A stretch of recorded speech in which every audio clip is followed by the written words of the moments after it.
నమో భగవతే వాసుదేవాయ. ఓం నమో భగవతే వాసుదేవాయ.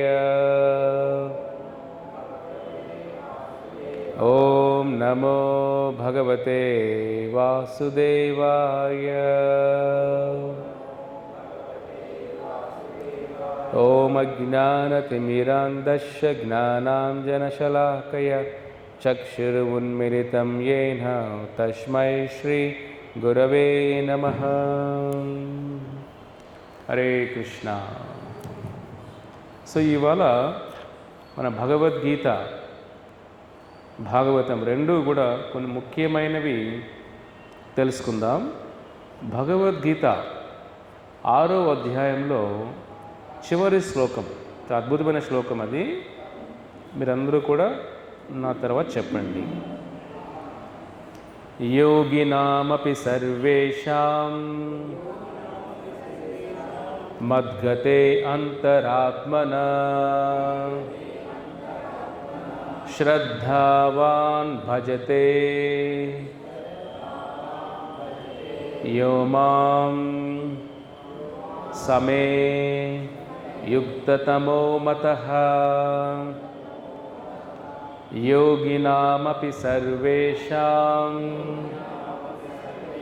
మద్గతే అంతరాత్మనా శ్రద్ధవాన్ భజతే యో మాం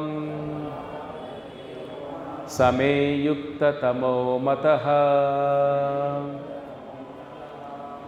యోగినామపి సర్వేషాం మద్గతే అంతరాత్మనా శ్రద్ధవాన్ భజతే యో మాం సమే యుక్తతమో మతః.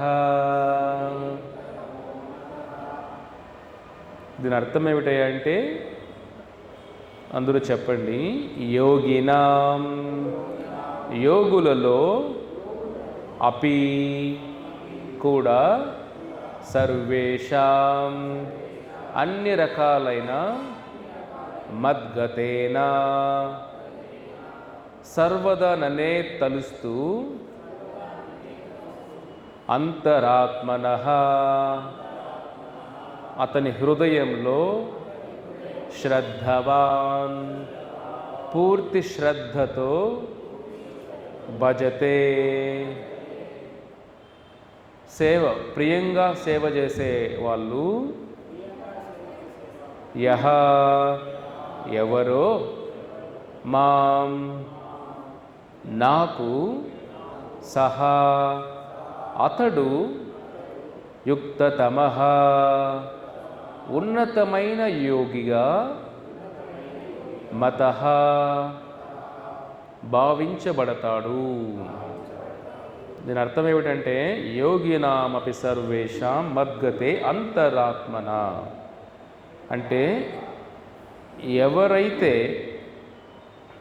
భగవంతుణ్ణి హృదయంలో బంధించి వేస్తారో, ఎలాగా, శ్రద్ధవాన్ భజతే.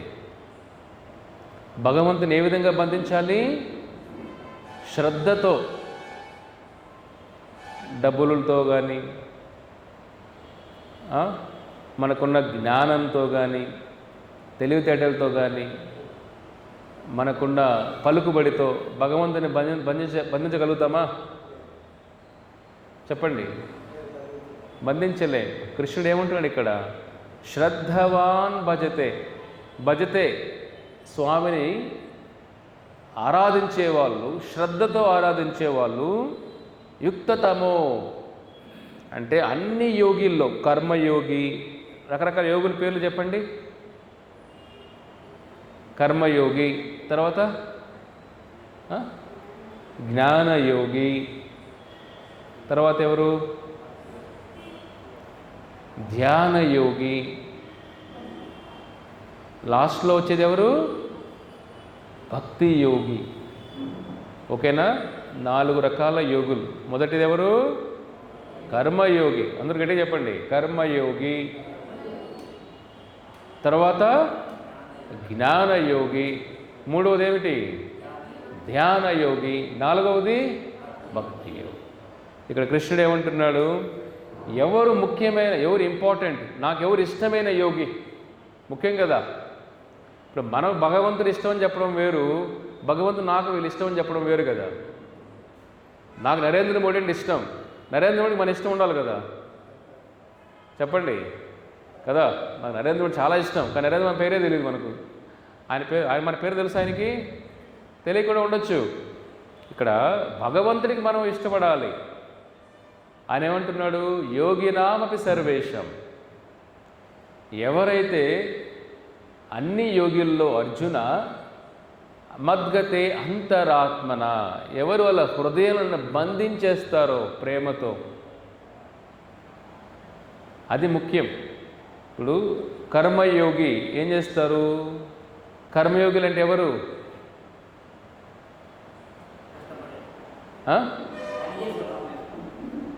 కర్మయోగి అంటే పని చేసేవాళ్ళు. ఇంకా కర్మయోగులు అంటే ఎవరు? కర్మయోగి అంటే పని చేసిన వచ్చిన ఫలితం. ఉద్యోగం చేస్తుంటారు, శాలరీ వస్తుంది, కొంచెం వ్యాపారం చేస్తారు, ఎంతో కొంత మంత్లీ ప్రాఫిట్ వస్తుంది. కర్మయోగ మనకు వచ్చిన ఫలితం ఏదైతే ఉందో, జీతమైన అవ్వచ్చు, వ్యాపార లాభాలు అవ్వచ్చు, ఏదైనా అవ్వచ్చు. కర్మణ్యేవాధికారస్తే మా ఫలేషు కదాచన. ఆ ఫలాన్ని భగవంతుడి సేవలో ఉపయోగించడం, భగవంతుడికి అర్పించడం, అది కర్మయోగం. జ్ఞానయోగి అంటే ఎవరు? అర్పించేదే కాకుండా జ్ఞానాన్ని, సృష్టి ఏమిటి, చావు అంటే ఏమిటి, కర్మ అంటే ఏమిటి, కాలం అంటే ఏమిటి, ప్రకృతి ఏమిటి, ఈ లోకాలన్నీ ఏమిటి, ఈ జ్ఞానాన్ని సంపాదించుకోవడం, జ్ఞానం ద్వారా భగవంతుడికి తెలుసుకోవడం. అదే భగవంతుడు విశ్వరూపం చూపిస్తారు అర్జునుడికి కూడా.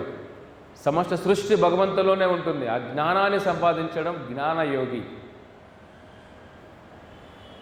కర్మయోగి కన్నా జ్ఞానయోగి కొద్దిగా ఆధ్యాత్మికంగా కొద్దిగా పైన ఉంటాడు. ఎందుకంటే ఎవరిని అడిగారు అనుకోండి, నాకు లోకం గురించి చెప్పండి అంటే, నాకేం తెలియదయ్యా, మంత్లీ డొనేషన్ ఇచ్చేస్తాను అంతే. అర్థమైనా? అది కర్మయోగి. అదే వర్ణించడం, చావు పుట్టుకల గురించి చెప్పడం కదా, ఇది జ్ఞానయోగం. దాని తర్వాత ఉన్న యోగులు ఎవరు? ధ్యానయోగి. ధ్యానయోగంలో ఏం చేస్తారు? ధ్యానం చేస్తారు. ఈ 6వ అధ్యాయం అంతా కృష్ణుడు అంటారు ధ్యానం ఎలా చేయాలి అని. మనం ఈ కలియుగంలో ధ్యానం చేయలేం. అర్జునుడే అంటాడు ద్వాపరయుగంలోని, కృష్ణ గాలిని కంట్రోల్ చేయగలుగుతానేమో కానీ మనం గాలిని కంట్రోల్ చేయగలుగుతామా? గాలి ఇలా వీస్తుందనుకోండి, గాలి ఆ పక్క వెళ్ళు, ఈ పక్క రావద్దు మనం చెప్తే గాలి వింటుందా? మనం చెప్తే ఇంట్లో పిల్లలే వినట్లే. ఇంట్లో పిల్లలు వింటారా మనం చెప్పిన మాట? ఇంక గాలి వింటుందా? ప్రకృతి వింటుందా? భార్య మాట భర్త వినడు, భర్తల మాట భార్య వినదు. పిల్లలు వింటారా తల్లిదండ్రుల మాట? చాలా తక్కువ. కలియుగంలో ఎవరి మాట ఎవరు వినరు, వాళ్ళ మాటే వాళ్ళు వినరు. అర్థమవుతుందా? ఎందుకంటే మాట మార్చేస్తాం కదా. పొద్దున్న మాట మధ్యాహ్నం గుర్తుండదు మనకే, మధ్యాహ్నం కూడా సాయంత్రం గుర్తుంది, మన మాటలు మనకే గుర్తుండవు. అలాంటిది గాలిని ఎట్లా కంట్రోల్ చేస్తాం మనం? అర్జునుడు ఏమంటాడు? కృష్ణ నీ గాలిని కంట్రోల్ చేస్తా, గాలి ఈ వైపు వెళ్ళు, కానీ నా మనస్సును కంట్రోల్ చేయలేని కృష్ణ అంటాడు. అర్థమవుతుందా? గాలిని కంట్రోల్ శక్తి నాకుంది, కానీ నా మనసుని కంట్రోల్ చేయలేను. 5000 సంవత్సరాల ముందే కంట్రోల్ చేయడం చెప్తే ఇప్పుడు ఎలా కంట్రోల్ చేస్తాం? టీవీ సీరియళ్ళు, సినిమాలు, థియేటర్లు, గందరగోళం, టీవీలు, ప్రోగ్రాములు, అంతే కదా. ఇప్పుడు దీపావళి అంటే దీపావళి ఉండదు, దీపావళి డమాకా అంటాడు వాడు టీవీల్లో. సినిమా పాటలు హోరెత్తే చేస్తాడు ఒక నెల నుంచి, అంతేనా? దీపావళి రామచంద్రుని గుర్తుపెట్టుకుంటారు. దీపావళి రోజు దీపాలు పెడతాం, సినిమా పాటలు డ్యాన్సులు వేస్తాం. దీపావళి అయిపోయింది, స్వీట్లు తింటాం, దీపావళి అయిపోయింది, అంతేనా? అసలు దీపావళి రామచంద్రుని గుర్తుపెట్టుకునే సమయం ఎక్కడుంది ఎవరికైనా? మీరు ఆలోచించండి. అంతే కదా, ప్రతి పండగ వినాయక చవితి అంటాం. వినాయక చవితి అంటే ఏమిటి? వినాయక చవితి రోజు ఎలా ఉంది బయట వాతావరణం? వినాయకుడి బంధించేసిన ఆయన్ని, ఆయన ముందర సినిమా పాటలు హోరెత్తి చేస్తాం. ఆయన ఎందుకు వచ్చాను రా బాబు ఈ విగ్రహం రూపంలో ఆయన ఫీల్ అవుతాడు పాపం. ఇప్పుడు అంతే కదా. ఇప్పుడు ఏ పండగైనా ఆ దేవత చింతన రావాలి కదా. ఇప్పుడు ఆ దేవత ఆరాధన, ఆ స్వామి ముందు సినిమా పాటలు పాడితే ఆ స్వామికి అది ఎందుకు వినాయక స్వామి పిలిచినట్టు మనం? దాని బదులు సినిమా హీరోలు ఫోటోలు పెట్టేయచ్చు కదా, వాళ్ళ విగ్రహం పెట్టుకోవచ్చు కదా. అర్థమైందా? ఒక సినిమా పాటలు వేసేటప్పుడు వాళ్ళ విగ్రహాలు పెట్టుకోండి. వినాయక స్వామిని ఆయన ఎంత మనసు శోధిస్తుంది ఆయనకి. ఇప్పుడు మనమే భక్తిలో ఉన్నప్పుడు దేవాలయం ఏ మసీదులో అయినా సినిమా పాటలు వినపడతాయా? వాళ్ళ బక్రీద్, ఈద్ అన్నీ వస్తాయి కదా. మీకు బాలీవుడ్ సినిమా పాటలు వినపడతాయా? ఏ చర్చిలో అయినా సినిమా పాటలు వినపడతాయా? ఇది మన దురదృష్టం. అని హిందూ సనాతన ధర్మంలో పుట్టి ఒక పండగ ఎలా చేయాలో కూడా తెలియని దౌర్భాగ్యంలో మనం ఉన్నాం. తల్లిదండ్రులు చెప్పరు.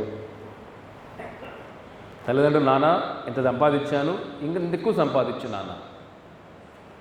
తల్లిదండ్రులు చిన్నప్పుడు 2 మాటలు వానికి దెబ్బలు కొట్టి పండగ దైవ చింతన ఉండాలి కదా. దైవ చింతన ఎక్కడుంది? హైదరాబాద్ చూడండి, హోరెత్తి చేస్తారు. బాంబే అంటే వినాయక స్వామి మహాభారతాన్ని సృష్టికి అందించిన వ్యక్తి వినాయక స్వామి. వ్యాసదేవులు చెబుతుంటే ఈ భగవద్గీత కూడా మహాభారతంలోని భాగమే. భగవద్గీత ఉపనిషత్తు కూడా ఈ లోకానికి ఈ పుస్తక రూపేణ తీసుకుని వచ్చిన భక్తుడే వినాయక స్వామి. నరసింహస్వామి భక్తుడు వినాయక స్వామి. నరసింహస్వామి భక్తుడు ఆయన.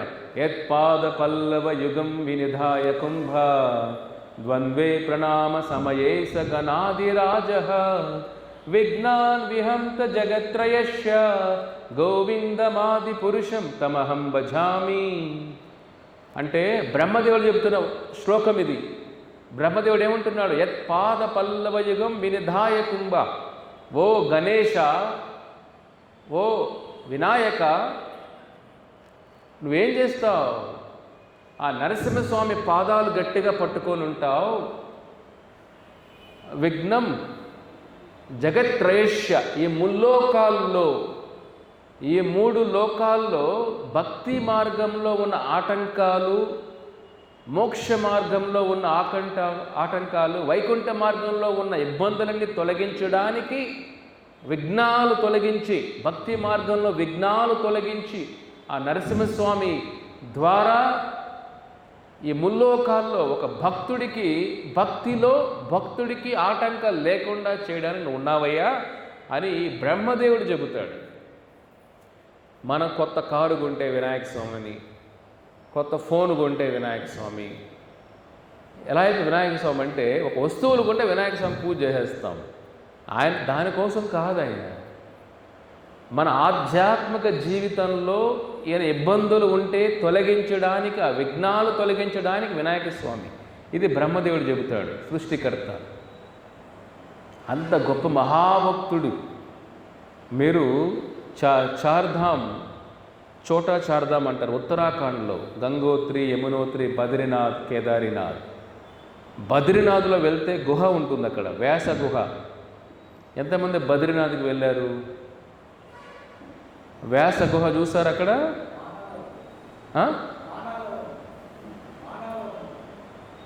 ఆ బద్రీనాథ్లో వ్యాస గుహ, అక్కడే వినాయక స్వామి కూర్చొని వ్యాసదేవులు చెబుతుంటే ఈ భగవద్గీత మహాభారతం ద్వారా కలియుగానికి ఇచ్చారు.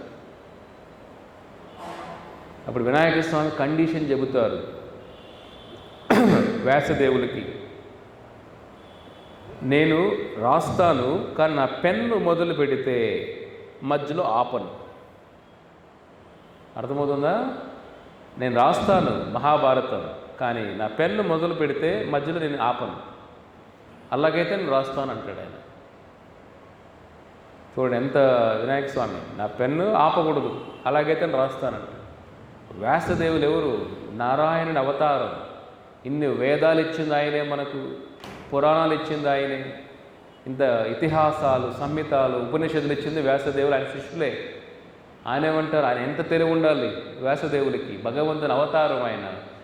సరే గణేష, వెరీ గుడ్, కండిషన్ బాగానే ఉంది, నువ్వు పెన్ను ఆపద్దు, కానీ నీకు కండిషన్ చెబుతా.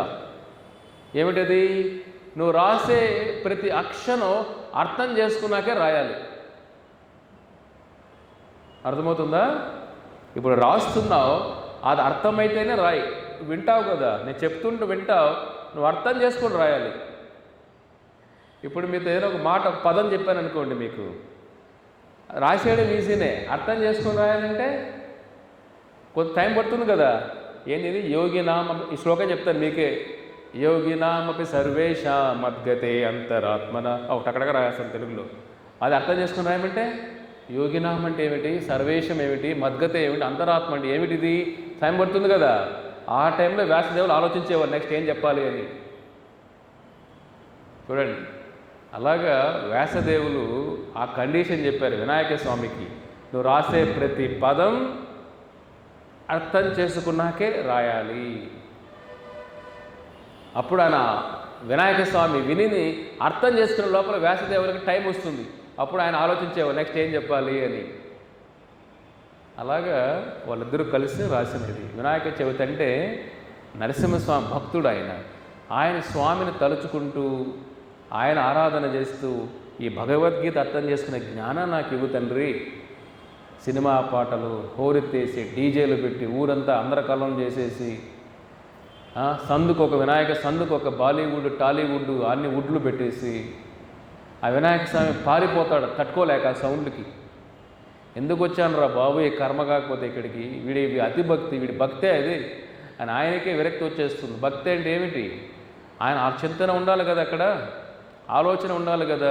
ఆయన తీసుకెళ్ళేటప్పుడైతే ఇంకా డప్పులు మోగిచ్చేస్తారు, ఇంకా ఫోక్ సాంగులు పెట్టి అది పెట్టి, అసలు తీసుకెళ్ళే విగ్రహం ఏమిటి, మనం పాడే పాటలు ఏమిటి, వేసే డ్యాన్సులు ఏమిటి. మరి ఎందుకు వినాయక చవితి ఎందుకు దానికి? ఆ సినిమా వాళ్ళని పెట్టుకొని వాళ్ళు తీసుకెళ్ళండి ఊరేగింపుగా. మనుషుల్లో ఈ మార్పు రావాలి. భక్తి అంటే ఒక గుడ్డిగా చేయకూడదు. ఏది కూడా ఒక ముస్లిం చేస్తాడు ఆ విధంగా. వాళ్ళ పీర్లు పండగ ఏదో చేస్తుంటారు, మూరేగో ఏదో మోసుకెళ్తూ ఉంటారు అనుకోండి, వాళ్ళ దర్గాల్లో ఎక్కడైనా సినిమా పడి వినపడతాయా? మనం ఏ స్టేజ్లోనూ అర్థం చేసుకోండి ఎంత దిగజారిపోయాం మన సనాతన ధర్మం. కొద్ది రోజుల తర్వాత అన్ని పండుగలు అలాగే అయిపోతాయి. కృష్ణాష్టమి కూడా ఏమిటి? ఏదైనా కృష్ణుని పాటలు, ఆ పాట ఏ పాట, సినిమా పాటలు వేసేస్తాం, డ్యాన్సులు వేస్తాం, కృష్ణాష్టమి. వినాయక చవితి అయ్యింది, వేరే పండుగలు అవ్వు ఫ్యూచర్లో, భవిష్యత్తులో. వినాయక చవితిలా ఉండేది ఎప్పుడైనా? 100 ఏళ్ళ ముందు అలా చేసుకున్నారు ఎప్పుడైనా? 100 ఏళ్ళ ముందు ఎలా ఉండే పండుగలు ఈ విధంగా చేసుకునే వల్ల ఇప్పుడు కొత్తగా వచ్చిన ట్రెండ్ ఇది. రేపు ఇప్పుడు దీపావళి కూడా పోయింది. దీపావళి అంటే ఏమిటి? శ్రీరామచంద్రులు అయోధ్యకి వెనక్కి వచ్చిన రోజు 14 సంవత్సరాల తర్వాత ఆ స్వామిని తలుచుకుంటూ స్మరిస్తూ అయోధ్య వాసులంతా దీపాలు పెట్టి స్వామిని ఆహ్వానిస్తారు. అయ్యా రామచంద్ర, 14 సంవత్సరాలు వెనక్కి వచ్చావా, మా ప్రాణం వెనక్కి వచ్చిందన్న భావన వాళ్ళలో ఉండేది. రామచంద్రుడు వెళ్ళిపోయిన తర్వాత అయోధ్య వాసులు తినడం కూడా మానేస్తారు చాలామంది. సీతాదేవి ఒకటే బాధపడలేదు, అయోధ్య వాసులందరూ కూడా తినడం మానేసి నిద్ర లేకుండా బాధలతో ఆ శ్రీరాముని తలుచుకుంటూ అశోకవనంలో సీతాదేవి ఎలా అయితే బాధపడిందో, అయోధ్య వాసులు కూడా కోట్ల మంది ఇళ్ళలో దీపాలు కూడా పెట్టుకోవడం మానేశారు. రామచంద్రుడు లేని ఊరు ఎందుకు శ్మశానం అయిపోయింది అని. అటువంటి భక్తి ఉండేది. అందుకే రామచంద్రుడు వెనక్కి వచ్చేటప్పుడు దీపాలతో స్వామిని ఆహ్వానిస్తారు. మీరే చూడండి, దీపావళి రోజు ఎవరైనా శ్రీరామచంద్రుని గుర్తుపెట్టుకుంటున్నామా? ఆ రోజు ఏమైపోయింది? 2 సినిమాలు చూసామా, ఒక స్వీట్ బాక్స్ తినేసామా, ఏదైనా మంచి భోజనాలు తిన్నామా, దీపావళి అయిపోయింది. అంతే కదా, దీపావళి రోజు కూడా సగం చెడిపోయింది అది కూడా. ఇంకా సంక్రాంతి అంటే మీకు చెప్పాల్సిన అవసరమే లేదు నీకు. ఇంకా ఒక్కొక్క పండగ కొద్ది పాడైపోతుంది కలియుగం అంతా కూడా. ఇంక సనాతన ధర్మం ఎలా ఉంటుంది? మనం కాపాడుకోలేదని భవిష్యత్ తరాలకు మనం ఏమిస్తున్నాం? చెడు మార్గాలు ఇస్తున్నాం. ఒక చెడు విధానంగా ఎలా భక్తులో వెళ్ళాలో అది నేర్పిస్తున్నాం. మనమే దానికి కారణమవుతున్నామే.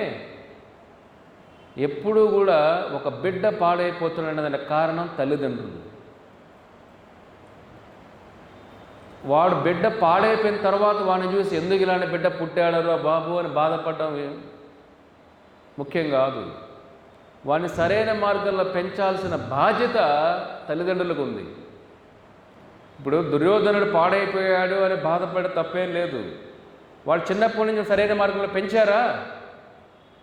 ధృతరాష్ట్రుడికి ఎన్ని చెప్పుంటాడో విదురుడు, వీడు సరైన మార్గంలో లేడు, మందలించు.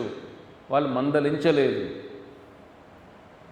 దుర్యోధనుడు పాడడం కారణం వాళ్ళ తల్లిదండ్రులే. ఇప్పుడు కలియుగంలో కూడా ఏ బిడ్డైనా పాడైపోతాడంటే దానికి కారణం ఎవరు? ఇంట్లో తల్లిదండ్రుల పెంపకం సరిగా ఉంటే కదా. తల్లిదండ్రులు వాడిని మందలించి వాడికి జ్ఞానం నడిపించాలి కదా. వాడిని వెళ్ళి స్కూల్లో వేస్తాం, 1,00,000 2 లక్షలు ఫీజు అయినా పర్లేదు. ఇక్కడ గొడ్డి చాకరీ చేస్తున్న తల్లిదండ్రులు పాపం గొడ్డి చాకరీ చేసి వాడు ఫీజులు కట్టి స్కూల్లో పెట్టి వీడు పాపం నానా కష్టాలు పడి డబ్బులు సంపాదిస్తున్నాం. పిల్లలకి జ్ఞానం ఇచ్చే సమయం ఉందా? పిల్లలకి మంచి చెడు చెప్పే సమయం ఎక్కడని చెప్పండి. సో ఒక సన్మార్గం నడిపించే శక్తి పిల్లలకి ఏ తల్లిదండ్రులు చెప్తున్నారు? తక్కువ మంది చెప్తున్నారే. కాబట్టి తరాలు పాడైపోతాననే కారణం తల్లిదండ్రులే. ఇంట్లో వాతావరణం బాగుంటే ఆ పిల్లవాళ్ళకు కూడా ప్రపంచం గురించి తెలుస్తుంది. ఇంట్లో వాతావరణం సరిగా లేనప్పుడు తల్లిదండ్రులు వాళ్ళ జీవితంలో కూడా మార్పు రాదు. కాబట్టి తప్పు ఎక్కడ జరుగుతుంది? తల్లిదండ్రుల వల్ల జరుగుతుంది. కాబట్టి దుర్యోధనుడు పాడేవాడ కారణం ధృతరాష్ట్రుడు, గాంధారి. కాబట్టి సనాతన ధర్మాన్ని కాపాడే మన అందరిపైన ఉంది. అందుకే కృష్ణుడు ఏమంటున్నాడు ఇక్కడ? అన్ని యోగుల కంటే భక్తి యోగి, భగవంతుని హృదయంలో బంధించిన యోగి ఉన్నతమైన యోగి. కాబట్టి ఈ భక్తి యోగి, భక్తి అంటే ఏమిటి? మళ్ళీ దీనికే పెద్ద జ్ఞానం కూడా అవసరం లేదు. చాలామంది ఏమనుకుంటాం, చదివే రానప్పుడు భగవంతుని పొందలేమా? చదివి ఉండాలా భగవంతుని అర్థం చేసుకోవాలంటే? ఇప్పుడు మీ ఇంట్లో అమ్మా నాన్నలను ప్రేమించాలంటే మీరు స్కూల్కి వెళ్ళాలా? చెప్పండి. మీ అమ్మా నాన్నలను ప్రేమించాలంటే మీరు స్కూల్కి వెళ్ళి నేర్చుకోవాలి వాళ్ళ గురించి. లేదా బిడ్డల్ని ప్రేమించాలంటే స్కూల్కి వెళ్ళి నేర్చుకోవాలా? భగవంతుని తెలుసుకోవడానికి పెద్ద జ్ఞానమే అవసరం లేదు, పెద్ద వేద పఠనాలు అవసరం లేదు. యోమామేవమసమ్మూఢో జానాతి పురుషోత్తమం సా సర్వవిద్ భజతి మాం సర్వభావేన భారత. అర్జున, ఎవరైతే నన్ను తెలుసుకుంటారో, భగవంతుడి బంధం తెలుసుకుంటారో, పురుషోత్తమం ఈ సృష్టి లయ నడిపించే శక్తి అంతా ఆ శ్రీమన్నారాయణుడే, పురుషోత్తములను తెలుసుకుంటారు అర్జున. సర్వభావేన భారత, అన్నీ వాళ్ళు చదివేసిన వాళ్ళే అర్జున, అన్నీ తెలుసుకున్న వాళ్ళే అర్జున అంటాడు స్వామి భగవద్గీత 15వ అధ్యాయంలో. కాబట్టి మన భగవంతుణ్ణి తెలుసుకోవడానికి చదువు అవసరం లేదు. కృష్ణ భగవానులు బృందావనంలో ద్వాపరయుగ లీల జరిగినప్పుడు కృష్ణ బలరాములు వాళ్ళ గోపాలులు అందరూ కలిసి గోవర్ధన గిరికి వెళ్తారు ఆవుల్ని మేపడానికి. అప్పుడు ఆ పిల్లలందరికీ కూడా ఆకలి వేస్తుంది. అయ్యో ఆకలిగా ఉంది కృష్ణ, ఆకలి వేస్తుంది కృష్ణ, ఏదైనా ప్రసాదం కావాలి కృష్ణ అని వేడుకుంటారు. అప్పుడు కృష్ణ అంటారు, స్నేహితులారా, వాళ్ళందరూ ఫ్రెండ్స్ కృష్ణుడికి, చిన్న చిన్న పిల్లలు. వాళ్ళ కృష్ణుడు అంటాడు, మీరు ఒక పని చేయండి, కొద్ది దూరంలో చాలామంది పండితులు యజ్ఞం చేస్తూ ఉంటారు, ఆ యజ్ఞానికి వెళ్ళండి. వాళ్ళు చాలా నైవేద్యాలు చేశారు యజ్ఞానికి, నైవేద్యం పెట్టడానికి. మీరు వెళ్ళి నా పేరు చెప్పొద్దండి, బలరాముడి పేరు చెప్పండి. ఇలాగా కృష్ణ బలరాములు ఆకలేస్తుంది, ఏదైనా ప్రసాదం పెట్టండి అని అడగండి అని అంటారు. అందరూ ఆ పిల్లలందరూ ఆకలేస్తుంది, కృష్ణుడు చెప్పాడు కదా అని వాళ్ళు పరిగెత్తా వెళ్తారు. వెళ్తే అక్కడ పండితులందరూ కూడా మహాయజ్ఞం కోసం ఏర్పాట్లు చేస్తూ ఉంటారు. వాళ్ళు ఆ పిల్లల పాపం చాలా వినయంగా ఉంటారు, గోవులు కాపరి పిల్లలు కదా, వాళ్ళ ఇంత వేదాలు ఏమి తెలియదు పాపం వాళ్ళకి. వాళ్ళు వెళ్ళి ఆ బ్రాహ్మణుల పండితుల పాదాల మీద పడుతారు. ఇలాగా, మీరు ఎంతో వేదాలు చదివారండి, ఎంతో జ్ఞానం సంపాదించారు, ఎన్నెన్నో ఉపనిషత్తులు, ఇంత జ్ఞానం అంతా ఉంది, మాకేమీ తెలియదండి, చిన్న గోవులు కాచుకునే వాళ్ళం మేము. అక్కడ కృష్ణ బలరాములు ఆకలితో ఉన్నారు, మీరు ఏదైనా కొద్దిగా నైవేద్యం పెట్టుంటారు, రెడీగా పెట్టారు కదా, అది ఇవ్వండి, తీసుకుని వెళ్తాం, వాళ్ళు ఆకలేస్తుంది బలరాముడు కృష్ణుడికి. ఆ పండితులు రెస్పాన్స్ కూడా ఎవరు, అర్థమవుతుందా? ఆ పండితులు రెస్పాన్స్ కూడా ఎవరు వీళ్ళకి, పిల్లలకి, వాళ్ళ పనులు బిజీగా ఉంటారు. ఇప్పుడు ఎవరన్నా ఒక ఇంటికి వెళ్ళి మీరు కొద్దిగా దాహం వేస్తుంది, నీరు ఇవ్వండి అంటే వాళ్ళు మీకు రెస్పాన్స్ ఇవ్వలేదు అనుకోండి, మీకు ఎలా అనిపిస్తుంది? కొద్దిగా బాధ అనిపిస్తుంది కదా. ఎవరైనా మీరు వారితో మాట్లాడేటప్పుడు ఏదన్నా నాకు ఆకలేస్తుందండి, కొద్దిగా అన్నం పెట్టి నేను రెస్పాన్స్ ఇవ్వలేదు అనుకోండి, అవమానంగా ఉంటుంది కదా. ఆ పిల్లలకేమో ఒక పక్క అవమానం, ఏమిటి వీళ్ళు రెస్పాండ్ ఇవ్వట్లేదే, వీళ్ళు ఇంత మహాజ్ఞాని, ఇంత మహావేద జ్ఞానం పండితులంతా వీళ్ళు ఇంత పెద్ద మహాయజ్ఞం చేస్తున్నారే, సాక్షాత్ ఆ శ్రీమన్నారాయణుడే, ఆ భగవంతుడే ఆకలేస్తుంటే వీళ్ళేం చేస్తున్నారా, పట్టించుకోవట్లేదే వీళ్ళు అని ఆశ్చర్యపోతారు. వీళ్ళు కూడా చాలాసేపు అన్నీ ఎక్స్ప్లెయిన్ చేస్తారు వీళ్ళకి. కృష్ణ బలరాములు ఉన్నారని మీ అందరూ పొద్దున్న వచ్చేసామని, పొద్దున్న టిఫిన్ కూడా తినలేదు, మధ్యాహ్నం అయిపోతుంది, కొద్దిగా ఆకలేస్తుంది. పిల్లల పాపం పొద్దున్న టిఫిన్ లేదనుకోండి, మధ్యాహ్నానికి ఎలా ఉంటారు వాళ్ళు, ఎంత ఆకలేస్తుంది వాళ్ళకి. కాబట్టి ఏదైనా ఇవ్వండి, ఒక ఐటెం అని ఇవ్వండి, అట్లీస్ట్ ఇన్ని ఐటమ్స్ ఉన్నాయే ముందర, నీకు అనిపిస్తుంది కదా. ఇప్పుడు మీ ఇంట్లో 100 ఐటెం చేసి పెట్టారు ఏదో పూజకని, ఎవరో పాపం ఆకలి మీద వచ్చినప్పుడు ఇన్ని ఐటమ్స్ ఉన్నాయే, ఒక ఐటెం అని ఇవ్వండి, మీకు ఎలా ఉంటుంది? అసలు రెస్పాన్స్ కూడా ఇవ్వట్లే మీరు వాళ్ళకి. ఆ పిల్లల మనసు విరిగిపోతుంది కదా. అలాగే జరిగింది అక్కడ. ఎంత ఎక్స్ప్లెయిన్ చేసినా వాళ్ళు పట్టించుకోవట్లే, వాళ్ళ పనులు బిజీగా ఉన్నారు. ఆ పిల్లలు చాలా బాధపడుతూ మళ్ళీ వెనక్కి వెళ్తారు. వెనక్కి వెళ్ళి కృష్ణుడు అవుతాడు, అలా చూసి ఏమైంది అని అడుగుతాడు.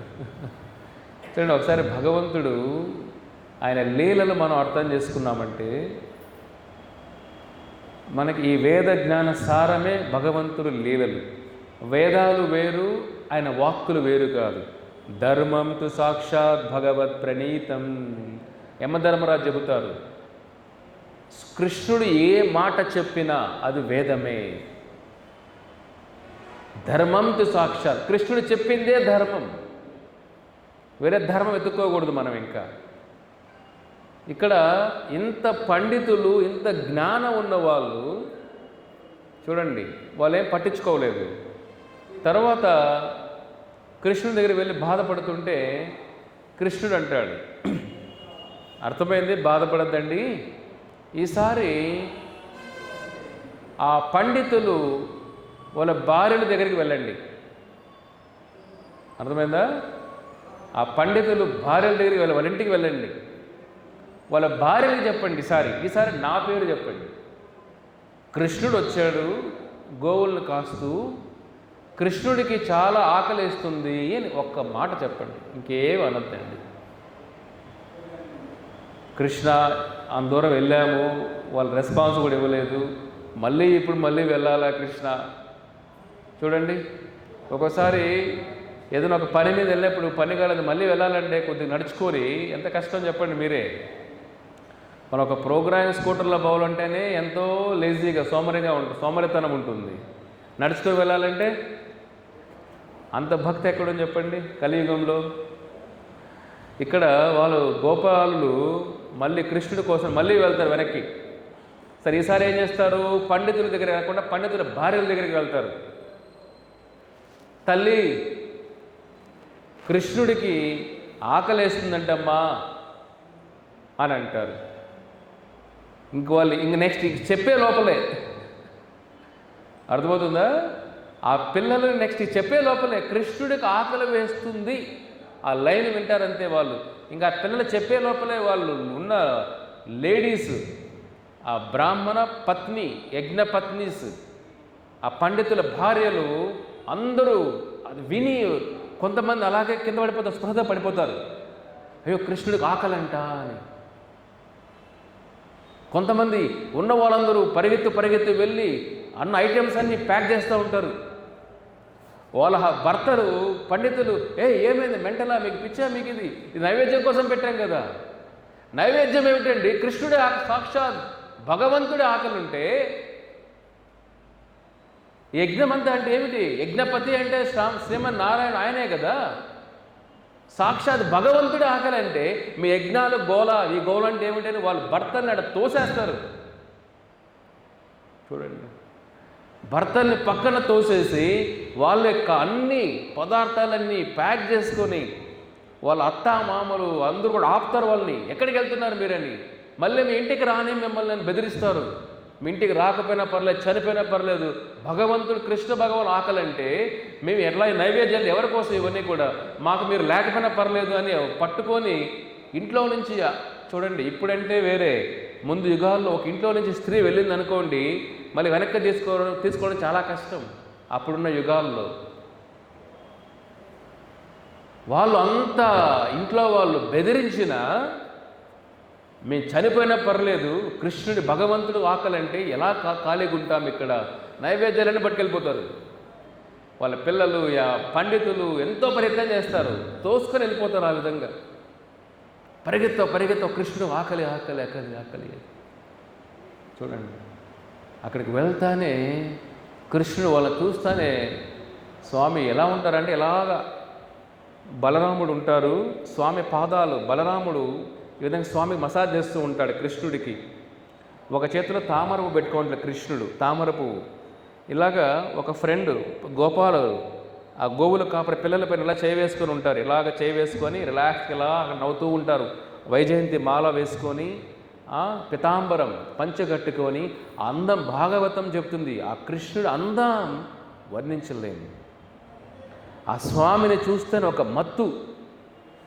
భాగవతం చెబుతుంది, తేనెటీగలకే మత్తు అంట స్వామిని చూస్తానే. తేనెటీగలు తేనె మకరందాన్ని, ఆ మకరందం మామూలుగా తీయదనం ఎప్పుడు కూడా మత్తు ఇస్తుంది ఎవరికైనా. ఆ కృష్ణుడు చూస్తానే తేనెటీగలకు కూడా మత్తు. ఎంత అందంగా ఉన్నాడు రా బాబేనా. చూడండి, ఇక్కడ లోకంలో అందం ఏమిటి చెప్పండి? ఈ అందం వయసుతో అందం పోతుంది కదా. చిన్నప్పుడు 16-17 ఏళ్ళప్పుడు అందం ఎలా ఉంటుంది? 50 ఏళ్ళు 60 ఏళ్ళ తర్వాత ఇప్పుడు హీరోయిన్లు చూడండి, హేమమాలిని, పెద్ద పెద్ద హీరోయిన్లు ఉన్నారు ఇప్పట్లో. అప్పట్లో బాలీవుడ్ అంతా ఊరి చేసిన వాళ్ళు. ఇప్పుడు వాళ్ళ పరిస్థితి ఎలా ఉంది? మనం చూసాం బాలీవుడ్ హీరో ధర్మేంద్ర వీల్ చైర్లో పోతున్నాడు ఆయన. అప్పట్లో డ్యాన్స్లు వేసి ఫైట్లు చేసి ఫుల్ ఊపేసి ఉంటాడు చాలామంది. వయసు పెరిగే కొందికి అందం పోతుంది, శక్తి పోతుంది, గ్లామర్ పోతుంది, ఏం మిగలదు, వయసుతో అన్నీ పోతాయి. ఇక అందం అనేది ఎక్కడుంది? భగవంతుడి అందం అలా కాదు. భగవంతుడి అందం నవయవ్వనంశ. కృష్ణుడు ఎప్పుడైనా మీసాలతో చూసాం మనం? అర్జునుడికి మీసాలు ఉంటాయి, కృష్ణుడికి మీసాలు ఉండవు. 16 సంవత్సరాల వయసు కృష్ణుడు దాటడు.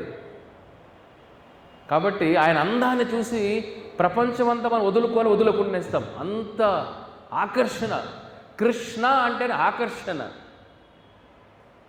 ఆ పండితుల భార్యలు ఆ నడిచేటప్పుడు ఎట్లా ఉన్నా, రోడ్లు ఎలా ఉన్నా ఏం పట్టించుకోరు. కృష్ణుడికి ఆకలి ఆకలి ఆ భావంతో ప్రసాదాలు పట్టుకొని వస్తారు అంత నైవేద్యాలంతా వాళ్ళు. చూడండి, సాక్షాత్ నైవేద్యాలు, యజ్ఞంగా పెట్టి నైవేద్యాలు సాక్షాత్ భగవంతుడికి అర్పించేస్తారు వచ్చి వాళ్ళు. కృష్ణుని చూసి వాళ్ళ భక్తికి చూసి ఆనందపడిపోతాడు. వాళ్ళు కృష్ణుడిని కళ్ళతోనే చూడండి, భగవంతుణ్ణి మన ప్రసాదం ఎలాగైతే నాలుకతో సేవిస్తామో భగవంతుడి అందాన్ని వాళ్ళ కళ్ళతో తాగేస్తున్నారంట భగవంతుడిని. ఇప్పుడు దాహం మీద ఎలాగైతే నీళ్లు తాగుతామో భగవంతుడు అందాన్ని కళ్ళతోనే తాగేస్తున్నారంట. వాళ్ళ అందాన్ని, స్వామిని కళ్ళు ఆర్పులేకపోతున్నారు. గోపికలు అంటారు, బ్రహ్మదేవ ఏమి సృష్టి నీది? నువ్వు సృష్టి సరిగా చేయలేదు. బ్రహ్మదేవుని శపిస్తారు వాళ్ళు. బ్రహ్మదేవుణ్ణి శపిస్తారు. ఎందుకని ఏమిటి కళ్ళు? అప్పుడప్పుడు కళ్ళు మూయాల్సి వస్తుంది. ఈ కళ్ళు మూసినప్పుడు కృష్ణుని చూడలేకపోతున్నాం మేము. ఆ రెప్పపాటు కృష్ణుడు చూడలేకపోతున్నామే. నీ సృష్టి ఏం సృష్టి అయ్యా, సరిగా లే సృష్టి అని బ్రహ్మదేవుని శపిస్తారు గోపికలు. ఆ ఒక క్షణంలో కూడా కృష్ణుని చూడకుండా ఉండలే. మనం బయట ఉన్న అందాలపైన ఆరాటన పడుతున్నాం, అందాల వెనకాల పరిగెత్తున్నాం, అందాల కోసం జీవిస్తున్నాం. ఆత్మ వెళ్ళిపోయిన తర్వాత ఇది భయంకరం. ఆత్మ వెళ్ళిపోయిన తర్వాత ప్రేమించే తల్లిదండ్రులు కూడా భయపడిపోతారు శవాన్ని చూసి. రంగు మారిపోతుంది. మనిషి ఆధ్యాత్మిక చింతనలో ఉన్న జీవుడు ఆత్మ బ్రహ్మరంధ్రం ద్వారా వదులుతాడు. నవరంధ్రే పురే దేహి. ఈ 9 రంధ్రాలు, కళ్ళు 2, చెవులు 2, ఇది 2, ఇది 1, 5, నాభి, మన మలమూత్ర విసర్జాలు చేసే రంధ్రాలు ఇవన్నీ కూడా. కానీ ఒక మోక్ష ద్వారం వచ్చిన వాడు బ్రహ్మరంధ్రం నుంచి ఆత్మ శరీరం వదులుతుంది. ఆ శరీరం ఎలా ఉంటుందంటే చూడడానికి ఒక కళ, మామూలు శవంలాగా ఉండదు అది. చూడండి. సో ఇక్కడ ఆ వేద పండితుల బ్రాహ్మణుల భార్యలు కృష్ణుడి కోసం అన్నీ వదులుకొని వచ్చేసి ఆ నైవేద్యం అర్పిస్తే కృష్ణుడు వాళ్ళని చూసి ఆనందపడిపోతారు భక్తికి. అప్పుడు అంటారు, మళ్ళీ మీరు వెనక్కి వెళ్ళండి, మీ భక్తికి చాలా ఆనందపడ్డా నేను ఆ నైవేద్యాలన్నీ చూసి. కృష్ణ, మేము అందరినీ వదులుకొని వచ్చేసాం కృష్ణ, మమ్మల్ని వాళ్ళు స్వీకరించారు కృష్ణ. ఎందుకంటే ఇల్లు దాటి వచ్చేసాం కదా. ఇప్పుడేమో ఇల్లు దాటుతాం, వస్తున్నది, రోజు తిరుగుతూనే ఉంటాం. ఆ ఇల్లు ఈ ఇల్లు, అమ్మగారి ఇల్లు, ఆ ఇల్లు దాటేదానికి ఇప్పుడు విలువే లేదు. ఇప్పుడు ముందు అలా కాదు కదా. ఇల్లు దాటిన తర్వాత ఒక స్త్రీ చాలా కష్టం మళ్ళీ వెనక్కి రావాలంటే. రామాయణంలో కూడా సీతాదేవిని ఎంత అవమానించారు అయోధ్యవాసులే. ఎవరికైతే రామచంద్రులు జీవితాన్ని అర్పించారో వాళ్ళే అవమానించారు రామచంద్రుల్ని. కాబట్టి ఉన్న యుగంలో మమ్మల్ని వాళ్ళు తీసుకోరు కృష్ణ. అప్పుడు కృష్ణుడు అద్భుతంగా అంటాడు, పర్వాలేదు, నా శక్తి, నా యోగమాయా శక్తి అన్నీ ఏర్పాటు చేస్తుంది. మీరు వెనక్కి వెళ్ళే కొందికి మీ మీద వాళ్ళకి ప్రేమ ఇంకా రెట్టింపు అయిపోతుంది. ఇప్పుడు మీ పైన కోపం ఉంది. ఇప్పుడు ఎందుకంటే ఈశ్వర సర్వభూతానం హృదేషు అర్జున తిష్టతి. అర్జున, ప్రతి ఒక్కడి హృదయ నేనే ఉన్న పరమాత్మలాగా. ఒకరికి మనకు సహాయం చేయాలన్నా పరమాత్మని కృప ఉండాలి. కాబట్టి మీరు నాకు సేవ చేశారు కాబట్టి నా యోగ శక్తి ఏం చేస్తుందంటే మీ భర్తలు, మీ బిడ్డలు, మీ అత్తామామలు అందరూ కూడా, మీ ఫ్యామిలీ అంతా కూడా మిమ్మల్ని ఇంకా సగర్వంగా ఆహ్వానించి మీ మీద ప్రేమ ఇంకా ఎక్కువైపోతుంది. మీ పైన వాళ్ళకి గౌరవం, ప్రేమ ఎక్కువైపోతుంది. కానీ మీరు భయపడేది వెనక్కి వెళ్ళండి అని అంటాడు. వాళ్ళు మేము వెళ్ళం కృష్ణ, ఆ కృష్ణుడు అందం చూసి మీతోనే ఉండిపోతాం కృష్ణ అని అంటారు. భగవంతుడు ఎప్పుడు మీరు అన్నీ వదిలేసి వచ్చేసేయండి అని చెప్పడు. అందరూ కూడా మాలాగా అందరూ టెంపుల్ జాయిన్ అయిపోండి, అందరూ సాధువులు అయిపోండి, అన్నీ వదిలేసేయండి, బంధాలు వదిలేయండి చెప్పం మేము కూడా. ఎవరు ఏ విధానంలో ఉంటే, ఉద్యోగం చేస్తున్నారా, వ్యాపారం చేస్తున్నారా, మీ పరిస్థితులు బట్టి మీరు ఎట్లా ఏ పనులు చేస్తున్నా భగవంతుని మీ జీవితంలో యాడ్ చేసుకోండి. భగవద్గీతని మీ జీవితంలో భాగం చేసుకోండి. మీ జీవితాన్ని అర్థవంతం చేసుకోండి. అప్పుడు కృష్ణుడి ఉపదేశం చెప్తారు వాళ్ళకి, మీరు నా మీద ప్రేమ ఉంది, భక్తి ఉంది, కానీ మీరు చేయాల్సిన బాధ్యతలు కూడా ఉన్నాయి. భార్యలుగా మీ భర్తలకు మీరు సహాయం చేయాలి కదా. మీరు లేకపోతే వాళ్ళు ఏం చేయగలుగుతారు చెప్పండి. మీ పిల్లలకి మీరు దారి చూపించాలి కదా. కాబట్టి మీరు అందరూ వెనక్కి వెళ్ళండి, మళ్ళీ నన్నే తలుచుకుంటూ మీ పనులు చేయండి అని అంటారు. ఇదే అర్జునుడి గీతలో చెప్పింది కృష్ణుడు. మా అనుస్మర యుద్ధచ. అర్జున, నన్ను తలుచుకుంటూ యుద్ధం చేయవయ్యా అంటాడు. యుద్ధం ఆపేయమని చెప్పాలి కృష్ణుడు అర్జునుడికి.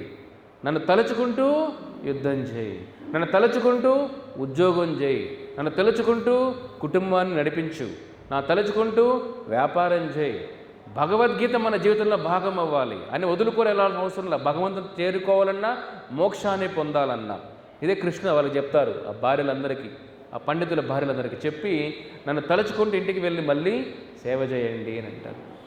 కృష్ణ మేము వెళ్ళం కృష్ణ అని మారాలు చేస్తారు వాళ్ళు. చూడండి, ఒకసారి కృష్ణుడిని అనుభవించిన తర్వాత, ఆయన ఆకర్షణ పడిన తర్వాత మిగతావన్నీ మనకు చేదుగా అయిపోతాయి. ఇప్పుడు జాండీస్ని ఏమంటాం తెలుగులో?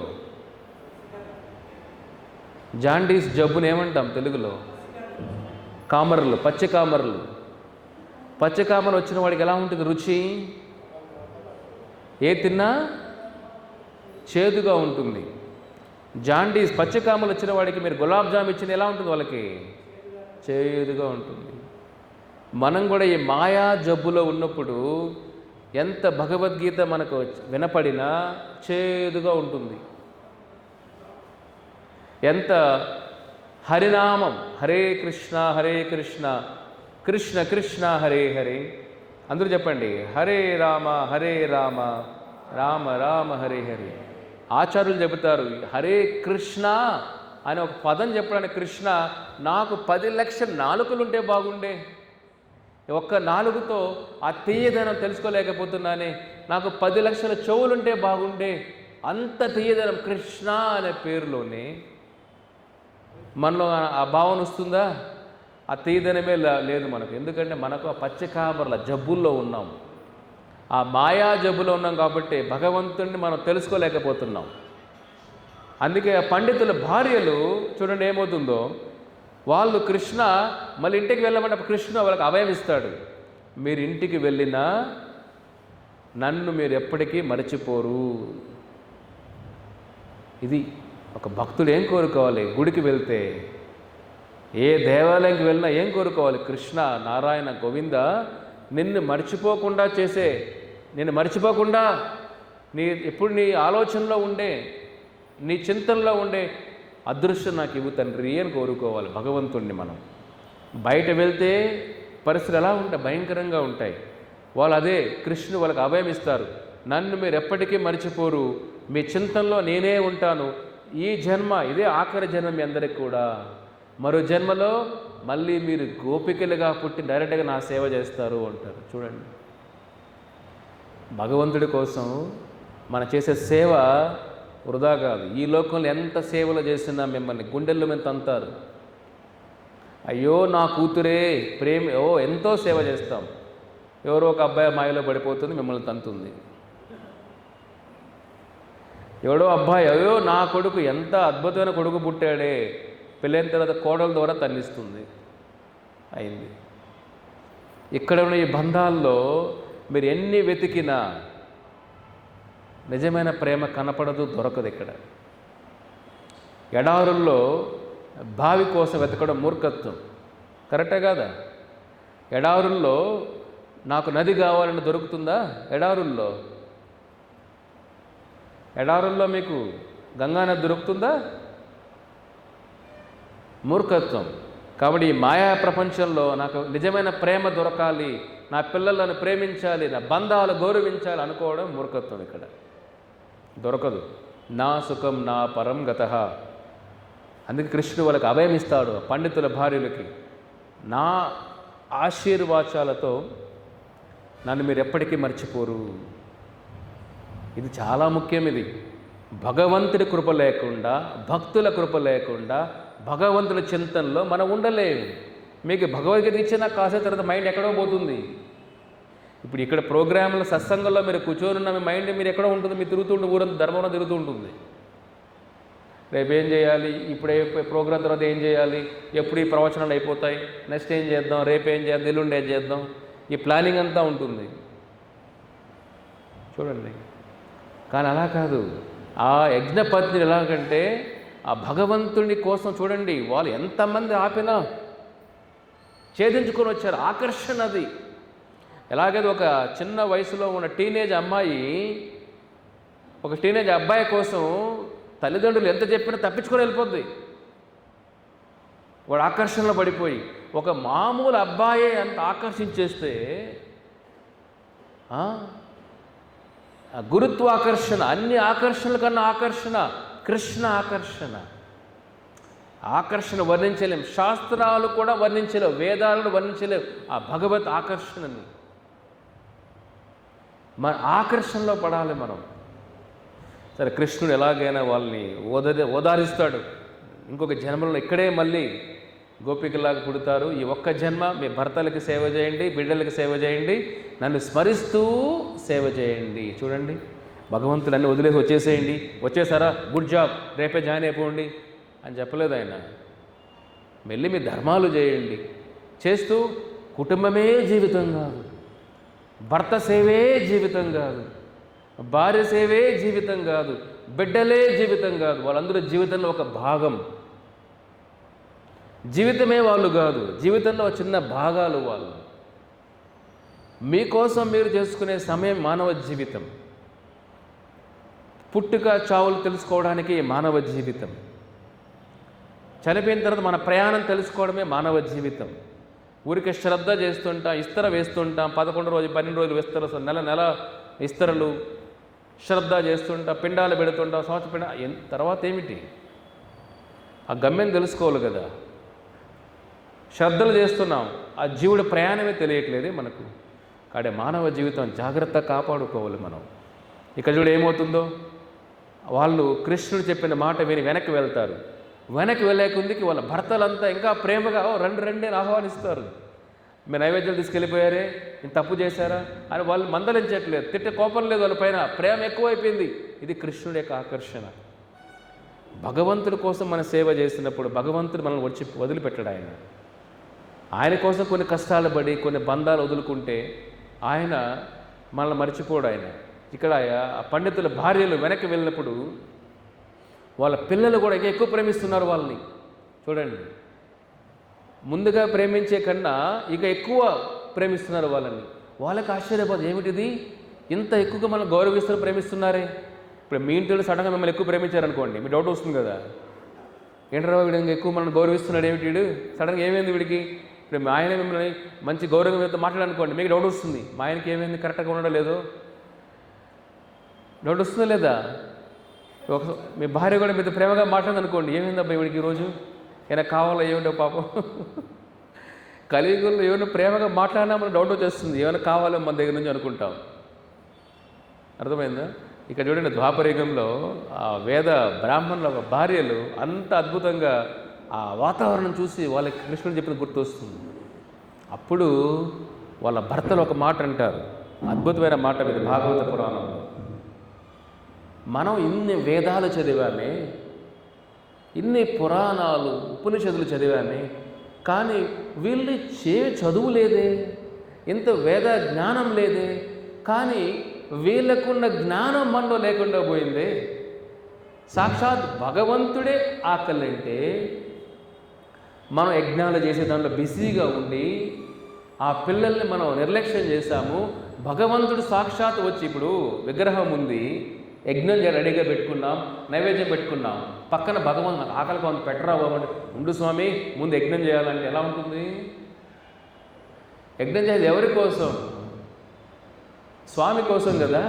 ఆ స్వామి ఆకలిగా ఉంటే మనం ఆ చేసే పని ముఖ్యమా, స్వామికి అర్పించడం ముఖ్యమా? ఈ జ్ఞానం మనకు లాజిక్ లేకుండా పోయింది. మన జ్ఞానం అంతా వేస్ట్ జ్ఞానం. చూడండి, మన భార్యలు గురుకులాలు చదవకపోయినా, వేదాలు చదవకపోయినా, పెద్ద పెద్ద ఉపనిషత్తులు చదవకపోయినా, ఇంత ఈ గాయత్రి మంత్రం ఇంత దీక్షలు చేసుకోలేకపోయినా, ఇంట్లో చిన్న చిన్న పనులు చేసినా, వాళ్ళకున్న ఈ గీత, ఈ భగవద్గీత, భాగవత సారం, భక్తి సారం మనలో లేకుండా పోయింది. కాబట్టి వాళ్ళు ఎంత అదృష్టవంతులు, భగవంతుని చూసి అదృష్టం వాళ్ళకి దొరికింది. సాక్షాత్ భగవంతుడికే నైవేద్యం పెట్టి అదృష్టం దొరికింది. మనం ఈ పూజల ద్వారా పెడుతున్నా, వాళ్ళ సాక్షాత్ భగవంతుడికే నైవేద్యం పెట్టారే అని అంటారు. ఆ అద్భుతమైన శ్లోకం ఆ పండితులు బ్రాహ్మణులు చెప్తారు వాళ్ళ భార్యల గురించి వర్ణిస్తూ. అద్భుతమైన శ్లోకం ఇది, మీరు కూడా చెప్పండి, చాలా బాగుంటుంది. నాసాం ద్విజాతి, అది గట్టిగా చెప్పండి. సంస్కారో నా నివాసో గురో అపి నా తపో నా ఆత్మా మీమాంస నా శౌచం నా క్రియః శుభః తథాపి హే ఉత్తమ శ్లోకే కృష్ణే యోగేశ్వర ఈశ్వరే భక్తి దృఢా నా చ అస్మాకం సంస్కార అధిమతాం అపి. వీళ్ళు ఏమంటారో చూడండి ఇక్కడ అద్భుతమైన శ్లోకం. నా ఆసం ద్విజాతి సంస్కారో. వాళ్ళు పండితులు చెప్తున్నారు వాళ్ళ భార్యల గురించి. మన భార్యలు బ్రాహ్మణ దీక్ష, వైష్ణవ దీక్ష, ఒక గురువు దగ్గర దీక్ష కూడా తీసుకోలేదు వీళ్ళు. తల్లిదండ్రులు ఇచ్చేది ఒక జన్మ, గురువు ద్వారా ఇంకొక జన్మ వస్తుంది. దాన్ని ద్విజ అంటాం. ద్విజ, జ అంటే పుట్టుక సంస్కృతంలో, జ అంటే ఏమిటి? పుట్టుక. ద్విజ అంటే రెండుసార్లు పుట్టడం. మనం ఈ శరీరం వదిలేయకుండా మళ్ళీ మామూలుగా పుట్టుక ఏమిటి? చావు. శరీరం వదిలేయడం చావు, పుట్టుక అంటే ఇంకొక శరీరం తీసుకోవడం ఆత్మ. ఒక శరీరం తీసుకుంటే జన్మ పుట్టుక, ఈ శరీరం వదిలేస్తే చావు. ద్విజ అంటే ఈ శరీరం వదిలేయకుండానే ఇంకొక జన్మ తీసుకోవడం. కాబట్టి తల్లిదండ్రుల ద్వారా వచ్చేది ఒక జన్మ అయితే గురువు ద్వారా వచ్చేది ఇంకొక జన్మ. అందుకే గురువు దీక్ష ద్వారా మనకు ఒక జన్మనిస్తాడు. ఇంకొక జన్మ ఎలా వస్తుంది? మనలో ఉన్న అజ్ఞానాన్ని తీసివేసి దివ్య జ్ఞాన హృదయ ప్రకాశితో మన హృదయాన్ని జ్ఞానంతో ప్రకాశింపజేసి మనకు ఒక జన్మనిస్తాడు. అందుకే ఆధ్యాత్మిక మార్గంలో ఉన్నప్పుడు గురువు ద్వారా ఇంకొక జన్మ వచ్చినప్పుడు మన పేరు మారుతుంది, మన గోత్రం మారుతుంది, అన్నీ మారిపోతాయి. కాబట్టి దీక్ష చాలా ముఖ్యం ఆధ్యాత్మిక జీవితంలో. అది రెండో జన్మ అని అంటాం.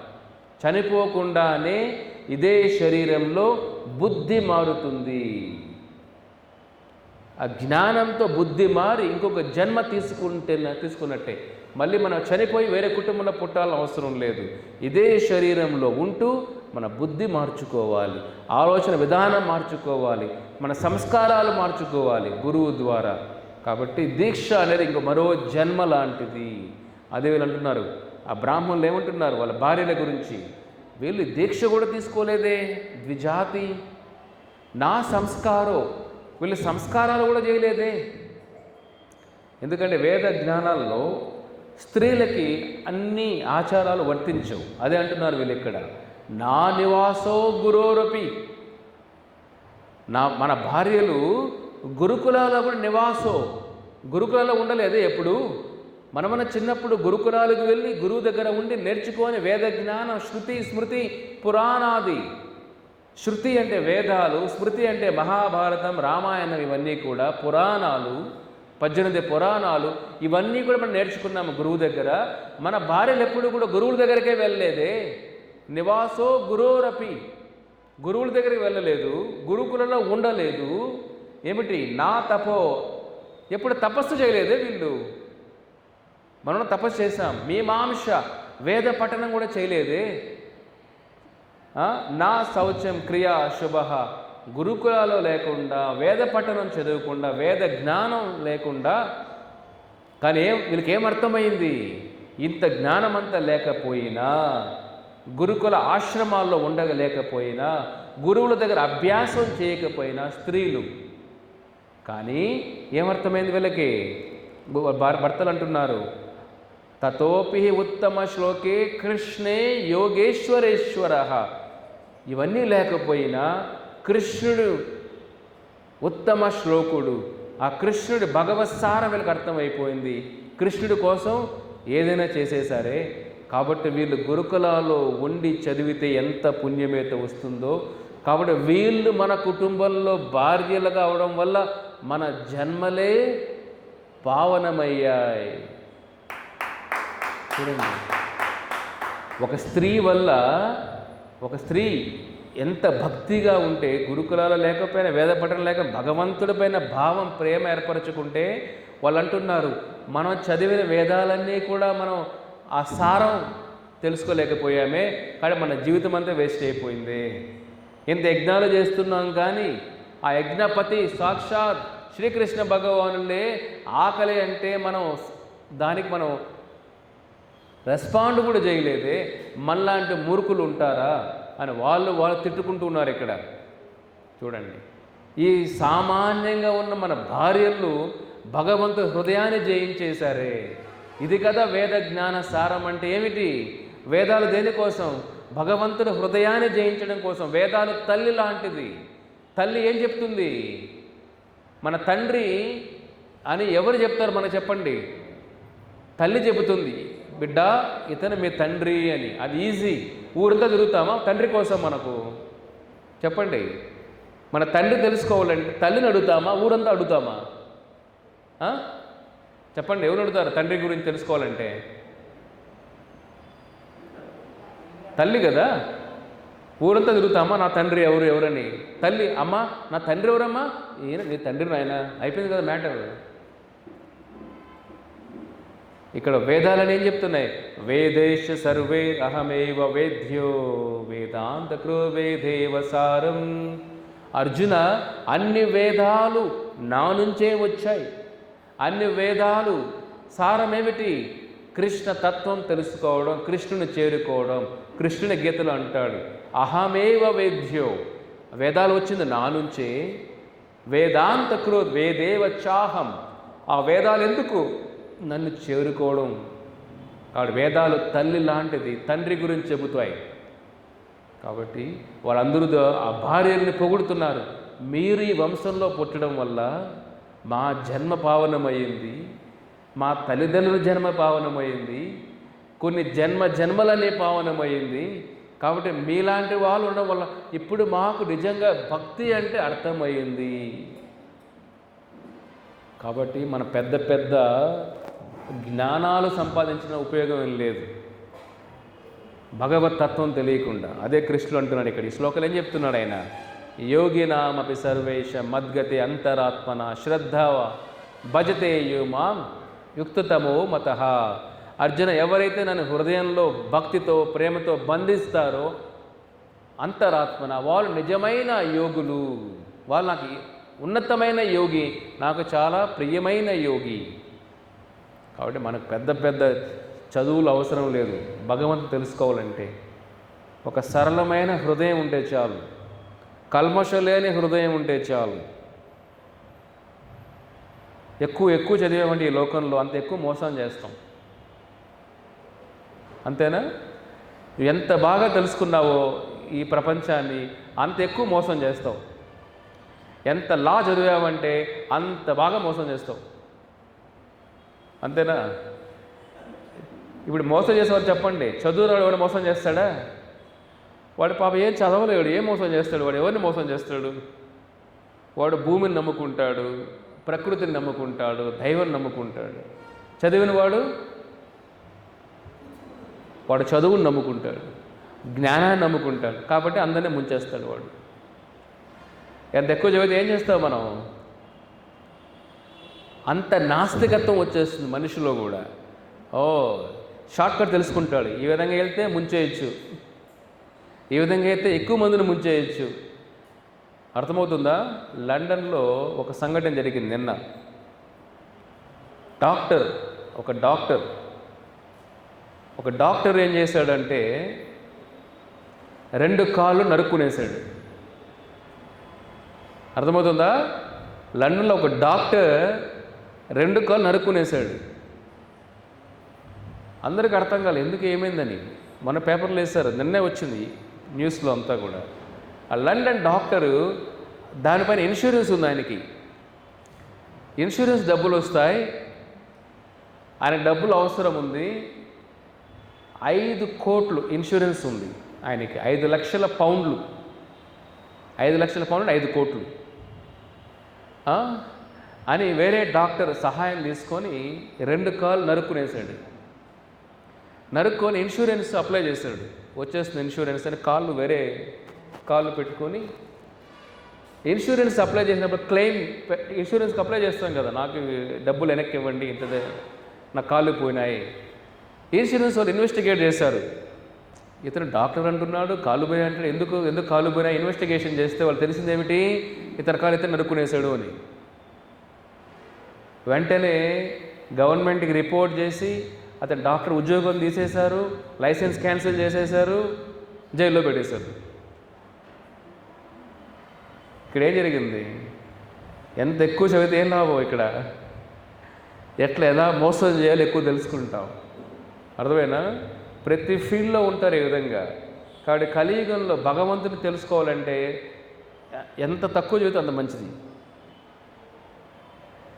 ఎందుకంటే మన మోసం చేయాలన్న భావన తక్కువ ఉంటుంది, ఒకరిని తొక్కేయాలనే భావన తక్కువ ఉంటుంది, సిస్టమ్ తెలుసుకోవడం తక్కువ ఉంటుంది. కాబట్టి కలియుగంలో ఏమిటంటే భగవత్ తత్వం లేకపోవడం నిజమైన జబ్బు. కలియుగానికి క్యాన్సర్ కన్నా నిజమైన జబ్బు అజ్ఞానం. అజ్ఞానం నిజమైన జబ్బు.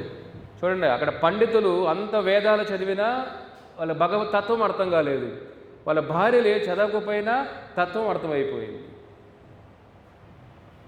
కాబట్టి అలా అని చెప్పి మీరు చదవద్దని కాదు, చదవండి. ప్రభుజీ స్వామి చెప్పారు, ప్రభు చెప్పారు కాబట్టి ఎప్పటి నుంచి మన స్కూల్కి వెళ్ళాల్సిన అవసరం లేదు, పిల్లల్ని పంపించకూడదు, ఎక్కువ చదివితే ఎక్కువ పాడైపోతారంట. అలా మళ్ళీ ఎక్స్ట్రీమ్ వెళ్ళిపోవద్దండి. వాళ్ళు ఏ చదువులు చదివినా ఆ చదువుతో పాటు ఈ భగవద్ జ్ఞానాన్ని కూడా వాళ్ళకి ఇవ్వండి, సంస్కారం నేర్పించండి, సద్బుద్ధి ఇవ్వండి, సదాచారం నేర్పించండి. అప్పుడు వాళ్ళ జీవితంలో కూడా అర్థం పరమార్థం నేర్పించండి. అప్పుడు ఏ వృత్తిలో ఉన్న చెడు ఆలోచనలు రావు, ఏ మార్గంలో ఉన్న ఒకరిని మోసం చేసి సంపాదించిన భావన రాదు. ఎప్పుడైతే మనం వేరే కష్టం లేకుండా వేరే వాళ్ళు మోసం చేసి వచ్చేది పాపము, అది మన కుటుంబాలకి కొన్ని 100 రెట్లు ఎక్కువ వస్తుంది, మన కుటుంబాలను నాశనం చేస్తుంది. ఆలోచన ఉంటే చాలు మనకు. ఈ ఒక్క ఆలోచన, మనది కానిది మనం తాకకూడదు, పరుల సొత్తు పాము లాంటిది. ఆ జ్ఞానం, బేసిక్ జ్ఞానం ఉందా సమాజంలో? అన్నదమ్ములే మింగేస్తారు ఒకరిది. వేరే వాళ్ళతో పక్కన పెట్టండి, కుటుంబంలోనే ఒకరికొకరు తొక్కేయడం. ఇదే కదా మహాభారతం జరిగిందంతా, ఇదే కదా.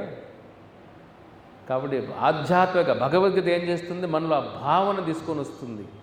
మనది కానిది, అది ఆస్తి అయినా డబ్బులైనా ఏ బంధమైనా మనది కానిది జాగ్రత్తగా ఉండాలి, తాకకూడదు. ఆ భావన ఉంటే ఎంత అద్భుతంగా ఉంటుంది. పోలీస్ స్టేషన్లు అవసరమా? చెప్పండి. ఇంత భావన ఉంటే గొడవలు జరుగుతాయా? కోర్టులు కేసులు వెళ్తాయా? చెప్పండి. ఎందుకంటే కొంతమంది ఆధ్యాత్మిక మార్గంలో వచ్చినా మెచ్యూరిటీ ఉండదు, సరిగా అవగాహన లేకుండా ఏమవుతుంది, ఇంకా లో మెచ్యూరిటీ. కాబట్టి మీరందరూ కూడా ఈ భగవద్గీత భాగవతాన్ని అర్థం చేసుకొని ఆచరణలో పెట్టండి. మనది కాని వస్తువుని తాకద్దండి. ఏదైనా కూడా వజ్రం కనపడుతున్నా మనది కాదు. అది ఏ వస్తువు అంటే వస్తువు రావట్లేదు మీతో పాటు, వస్తువు వెనకాల ఉన్న కర్మంతా మీకు వస్తుంది.